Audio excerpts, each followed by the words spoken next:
Bismillahirrahmanirrahim. Assalamualaikum warahmatullahi wabarakatuh. Selamat pagi, siang, sore, malam, kapanpun kalian menyimak video pembelajaran di channel Explore Biologi.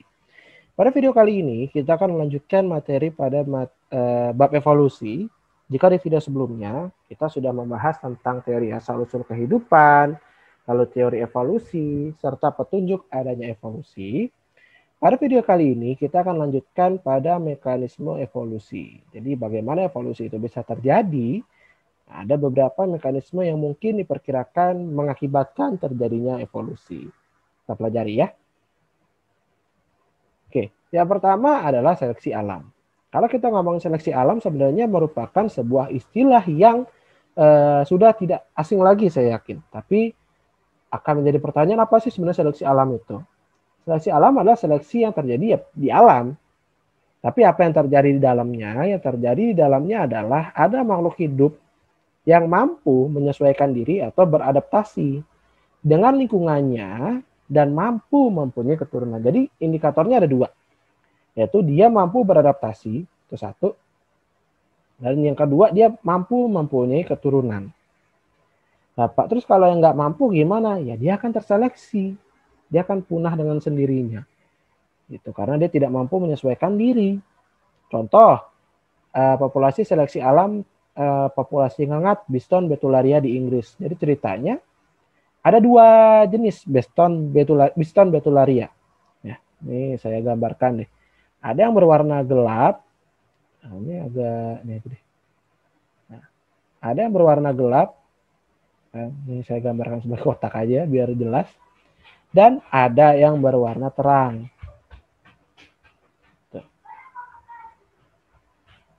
Ini merupakan sebenarnya sebuah cerita yang sudah cukup lama karena yang terjadi di masa revolusi industri Inggris. Jadi revolusi industri Inggris itu ya mirip-mirip kayak pabrik-pabrik yang ada di Indonesia sekarang. Ya banyak asap di mana-mana segala macam. Akibatnya apa? Akibatnya ngengat itu biasanya mereka suka bersembunyi dari predatornya yang memangsa dia. Nah, kalau yang terang, ya kalau yang gelap, kalau yang gelap dulu deh. Kalau yang gelap dia akan lebih mudah bersembunyi. Kenapa? Karena dampak dari revolusi industri itu banyak wilayah yang menjadi lebih gelap. Sementara kalau yang terang nggak bisa kemana-mana karena tempatnya pada gelap semua, orang bisa ngelihat dia, gitu kan? Nah, itulah yang dinamakan seleksi alam, bahwa yang warna gelap bisa bertahan, sementara yang warna terang, ya dia akan tersingkirkan. Nah, itu contoh dari seleksi alam, gitu ya. Nah, masih tentang seleksi alam, Darwin, ya kalau kita ngomong seleksi alam ya pasti akan menyangkut ke si Charles Darwin. Darwin dalam bukunya berjudul The Origin of Species by Means of Natural Selection. Jadi di judul bukunya pun dia sudah menyebutkan yang namanya natural selection. Dia bilang bahwa sebenarnya seleksi alam itu faktor pendorong kenapa evolusi itu bisa terjadi. Nah, berikut ini penjelasan Darwin. Nah, bagaimana seleksi alam itu bisa menjadi sebuah mekanisme terjadinya evolusi. Yang pertama, hasil perkawinan memungkinkan terjadinya variasi, ya, bisa warnanya, bentuknya, ataupun kemampuan beradaptasi. Nah, nggak usah jauh-jauh lah kita lihatnya pada makhluk hidup yang ada di sekitar kita, bisa manusia dan seterusnya. Nggak ada yang mirip 100%, pasti ada variasinya. Nah, varian yang adaptif dia akan tetap hidup dan berkembang. Sementara yang tidak adaptif akan punah. Contoh, tadi yang di video sebelumnya saya contohkan, harimau Jawa pasti. Harimau Jawa kenapa dia dianggap punah? Karena dia sudah dianggap tidak adaptif lagi. Dia tidak adaptif karena, Pak, tapi kan harimau Jawa itu garang segala macam, tapi dia tidak punya ruang untuk hidup. Gitu. Lahannya sudah digunakan manusia semua. Bahkan termasuk hutan lindungnya kan. Itu contoh. Dan yang kedua, adanya faktor pembatas di alam yang mempengaruhi populasi. Contoh makanan, air, cahaya, tempat hidup, predator, organisme patogen, dan cuaca, bahkan wabah. Wabah juga bisa menjadi wabah yang terjadi saat ini, COVID-19, itu bisa menjadi salah satu faktor pendukung dari seleksi alam. Ya, ya. manusia yang memang sudah banyak wafat gitu, ya berarti terseleksi dengan sendirinya karena wabah COVID-19 ini. Itu contoh faktor pembatas. Lalu yang ketiga, tingkat kesuksesan perkembangbiakan menentukan pertumbuhan populasi. Jadi makhluk hidup itu setelah berhasil adaptif dan berkembang, terus ngapain? Ya harus berkembang biak. Karena bisa berkembang biak, dia nantinya akan menghasilkan individu baru. Nah, dari individu baru itulah akan muncul sifat-sifat unggul pada generasi berikutnya. Sifat-sifat unggul itu maksudnya sifat-sifat yang memang bisa bertahan gitu. Diperkirakan seleksi alam yang terjadi di masa-masa lalu itu terjadi karena 4 hal ini. Gitu. Itu seleksi alam. Lalu yang kedua, ada mekanisme yang namanya mutasi gen. Ya. Kalau menurut teori evolusi, mutasi gen itu bisa mengakibatkan terjadinya evolusi. Ya. Ingat di materi mutasi sebelumnya bahwa mutasi pada sel kelamin itu bisa diwariskan. Ya. Dan mutasi gen itu sebenarnya akan selalu terjadi pada setiap sel keturunan. Ya, walaupun nanti masalah dia menguntungkan atau merugikan, ya tergantung dari mutasi yang terjadi.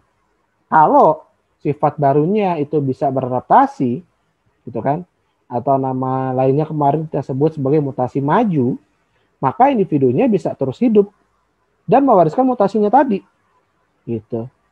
Tapi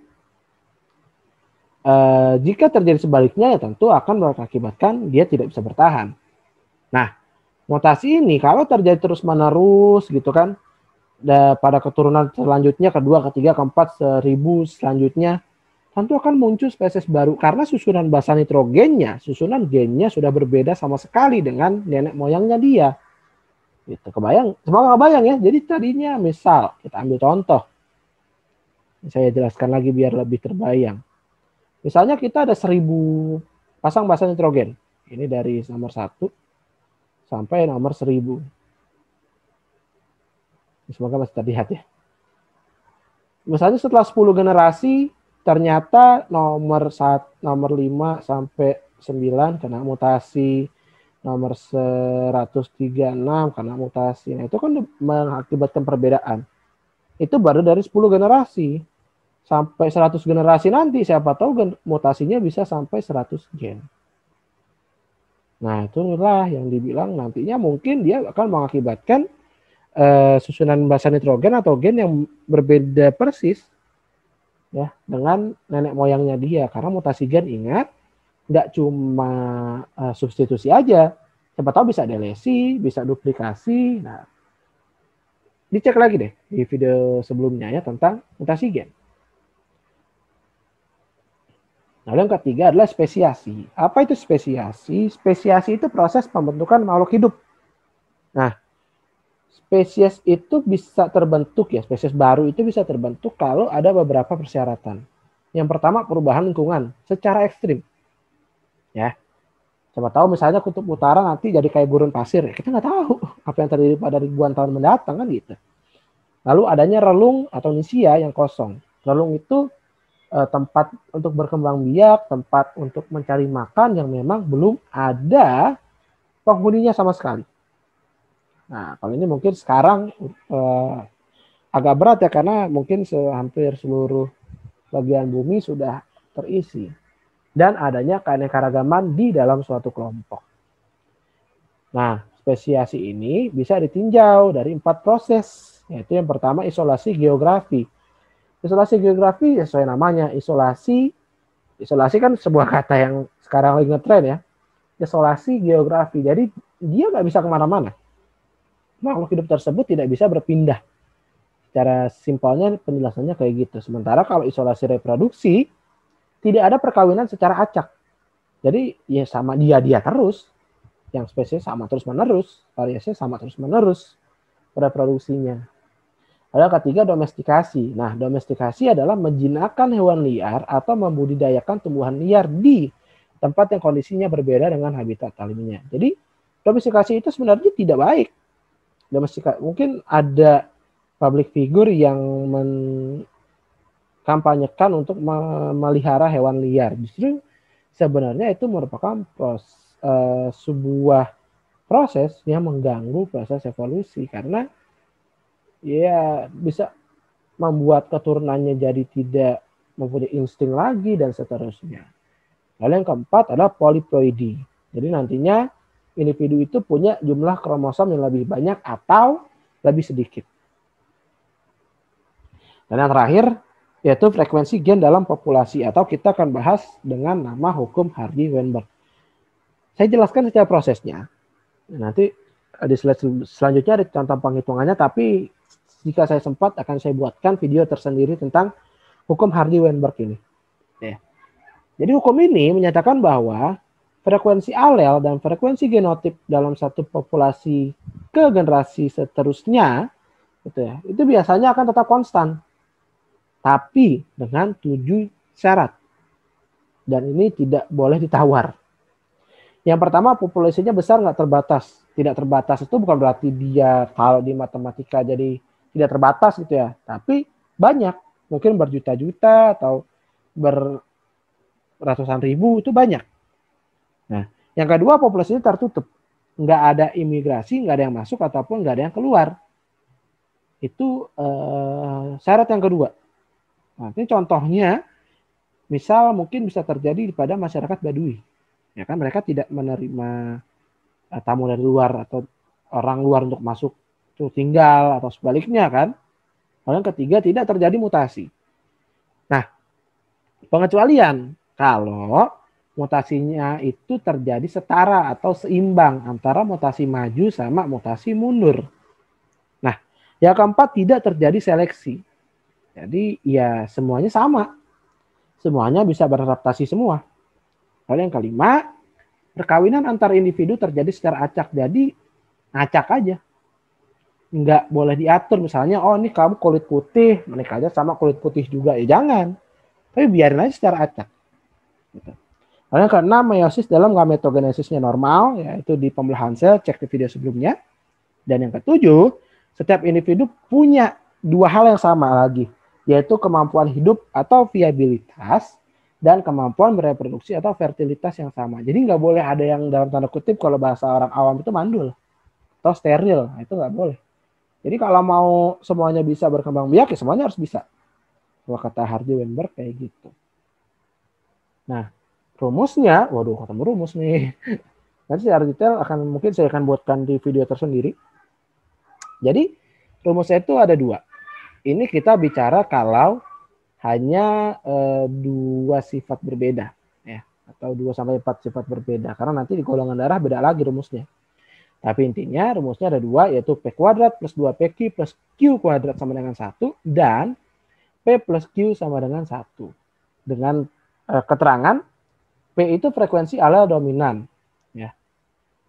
P itu alel dominan. Jadi alel, warna putih sebentar. P itu alel dominan. Contohnya apa? Kalau di albino, nih kita ambil contoh albino. Albino. Maka frekuensinya dia ya frekuensi huruf A besar, karena yang dominan adalah A besar.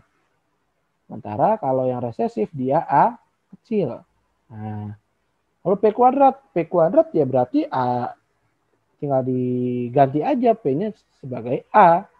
Berarti ya jadi A besar, A besar. Gitu. Kalau Q kuadrat ya tinggal diganti jadi A kecil, A kecil. Dan untuk 2PQ, untuk 2PQ dia berarti A besar, A kecil. Nah, kita contoh dalam albino. Nanti apakah itu hanya untuk kelainan pada autosom? Enggak, nanti kelainan pada gonosom pun bisa. Ya. Nah, contohnya kita coba masuk ke contoh. Terdapat 90.000 jumlah penduduk, dan dari 90.000 tadi ada 3.600 yang albino. Berapa frekuensi genotip heterozigot? Nah, yang ditanya frekuensi genotip heterozigot. Berarti yang mana? Berarti kan 2PQ. Nah, si 2PQ ini berarti kita harus tahu P-nya berapa. Kita harus tahu Q-nya berapa. Itu kan ya? Oke, kita dikasih tahu yang albino. Albino ya berarti Q kuadrat. Ya, Q kuadrat itu berarti 3.600 ya 3.600 per 90.000 kali 100%. Kenapa? Karena kita harus tahu dulu ini perbandingannya berapa. Berapa ya. Makanya 3.600 per 90.000. Nah, dikali 100% karena kita mau buat dia sebagai persentase. Jadi 4%. Tahu kalau mau dibuat desimal kan 0,04. Oke. Terus di akar. Kenapa di akar? Karena kita nyarinya Q, bukan Q kuadrat. Nah, Q sama dengan akar dari 0,04. Nah, ini makanya nih harus bisa mengakarin pecahan desimal nih. Kalau kayak gini ya. Nah, menggunakan biasanya kan ada yang nulis 0,02. Tapi sebenarnya isinya adalah 0,2. Jadi gini. Kalau dia angka di belakang koma, jumlah angka ya. Jumlah angka di belakang koma itu setelah diakar dibagi 2. Contoh ini. Ini ada 2 angka. 0,04 2 angka. Setelah diakar ya dia sisa 1. Contoh yang lain misalnya akar 0,0016. Dia kalau setelah diakar 0,04. Pak, tahu dari mana? Tahunya dari ini ada 4 angkanya. Ya berarti di sini kan harus ada 2. Dan akar 16 itu 4. Nah, Pak, kalau yang komanya 3 gimana? Ya nggak bisa. Kalau koma 3 nggak bisa pakai formula seperti ini. Ya, itu cara singkat atau secara simpel kita bagaimana melakukan pengakaran pada pecahan desimal. Oke, Q-nya udah dapat 0,2. Terus ya kita cari P-nya. P sama dengan 1 min Q. Berarti 1 kurang 0,2. Nah, udah sama dengan 0,8. Tuh udah tinggal dikaliin 2 PQ. 2 kali P-nya 0,8. Q-nya 0,2. Sama dengan 0,32. Jelas contohnya ya? Oke. Jika saya sempat akan saya buatkan video khusus untuk si hukum Hardy-Weinberg ini. Terutama perhitungannya. Oke, saya rasa cukup sampai di sini untuk video tentang evolusi. Jika kamu masih merasa saya ingin bertanya tentang evolusi gini, silakan tuliskan di kolom komentar. Saya akan berusaha jawab sebisa saya. Kalau kamu belum puas dari penjelasan ini, saya sudah pernah buatkan podcast khusus untuk materi evolusi. Ya. Silakan disimak sendiri. Jika terdapat salah kata, saya mohon maaf. Sampai berjumpa di video pembelajaran selanjutnya. Wassalamualaikum warahmatullahi wabarakatuh.